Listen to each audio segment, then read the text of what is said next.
ನಮಸ್ಕಾರ ಮಕ್ಕಳೇ. ಮಕ್ಕಳೇ, ನಿಮಗೆ ಇಂದು ಪಂಚತಂತ್ರ ಕಥೆಯ ಮತ್ತೊಂದು ಕತೆ ಜೊತೆಗೆ ಬಂದಿದ್ದೇನೆ. ಈ ಕಥೆಯ ಹೆಸರು ಸಂಗೀತದ ಕತ್ತೆ. ಕತ್ತೆ ಅಂದರೆ ಎಲ್ಲರಿಗೂ ಗೊತ್ತಲ್ವ, ಡಾಂಕಿ. ಈ ಕಥೆನ ತಿಳ್ಕೊಳ್ಳೋಣ ಏನು ಅಂತ. ಒಂದು ಊರಲ್ಲಿ ಒಂದು ಕತ್ತೆ ಇರುತ್ತೆ.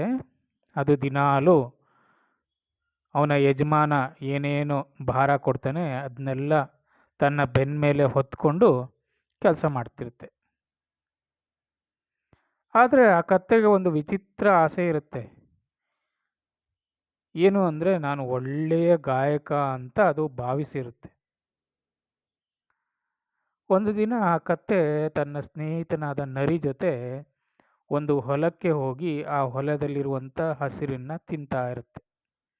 ಇಬ್ಬರು ಸಂತೋಷದಿಂದ ಆ ಹೊಲದಲ್ಲಿರುವ ಹಸಿರು ಹುಲ್ಲನ್ನು ತಿಂತಾ ಇರ್ತಾರೆ.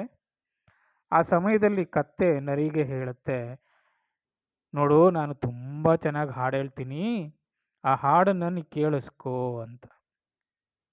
ಅವಾಗ ನರಿ, ಬೇಡ, ನಾವು ಈಗ ಒಂದು ಹೊಲದಲ್ಲಿದ್ದೀವಿ ಹಾಗೂ ಕದ್ದು ಹೊಲದಲ್ಲಿರೋ ಹುಲ್ಲನ್ನು ತಿಂತಾ ಇದ್ದೀವಿ.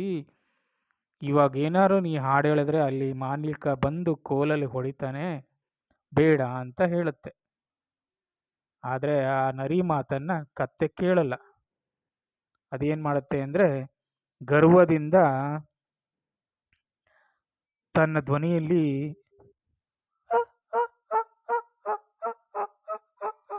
ಅಂತ ಹಾಡು ಹೇಳುತ್ತೆ ಜೋರಾಗಿ.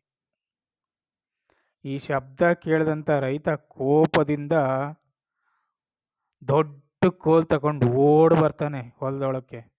ಬಂದು ಆ ಕತ್ತೆನ ಚೆನ್ನಾಗಿ ಹೊಡೆದು ಹೊಲದಿಂದ ಆಚೆಗೆ ಓಡಿಸ್ತಾನೆ.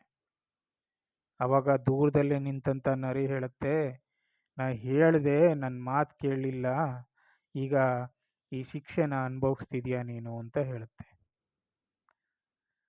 ಮಕ್ಕಳೇ, ಈ ಕಥೆಯ ನೀತಿ ಏನು ಅಂದರೆ, ನಾವು ನಮ್ಮ ಮಿತಿಯನ್ನು ತಿಳ್ಕೋಬೇಕು. ನನ್ನ ಲಿಮಿಟೇಷನ್ಸ್, ಅದನ್ನೇ ಮಿತಿ ಅಂತ ಹೇಳ್ತೀವಿ, ಅದನ್ನು ತಿಳ್ಕೋಬೇಕು. ಅಹಂಕಾರ, ಅಜ್ಞಾನ ಇದೆಲ್ಲ ಇದ್ದರೆ ಅಪಾಯಕ್ಕೆ ಕಾರಣ ಆಗುತ್ತೆ.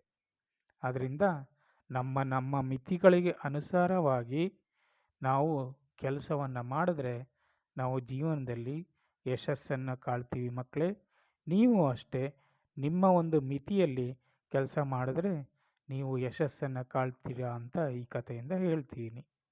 ಧನ್ಯವಾದ.